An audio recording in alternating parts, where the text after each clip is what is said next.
خبر شامل کرتے senior district reporter Bahawalnagar Muhammad Azeem Choya کی رپورٹ کے مطابق منچن آباد بھاول نگر روڈ پر محلہ والا گلام باز سراب کے قریب کار سڑک کنارے کھڑے ٹریکٹر سے جا ٹکرائی، 2 افراد زخمی۔ کار نمبر ASW 206 سندھ تیز رفتاری کے باعث بے قابو ہو کر سڑک کے کنارے کھڑے ٹریکٹر کو ہٹ کر گئی۔ حادثے کے بارے میں ریسکیو آفس بھاول نگر اطلاع دی گئی۔ اطلاع ملنے پر ریسکیو ٹیم نے فوری رسپانس دیا اور چند منٹوں میں ambulance rescue service rescue operation کے لیے پہنچ گئی۔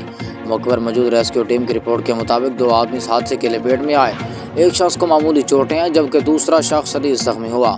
متاثرہ افراد کو طبی امداد فراہم کرنے کے بعد ڈسٹرکٹ ہیڈ کوارٹر اسپتال بھاول نگر شفٹ کر دیا گیا۔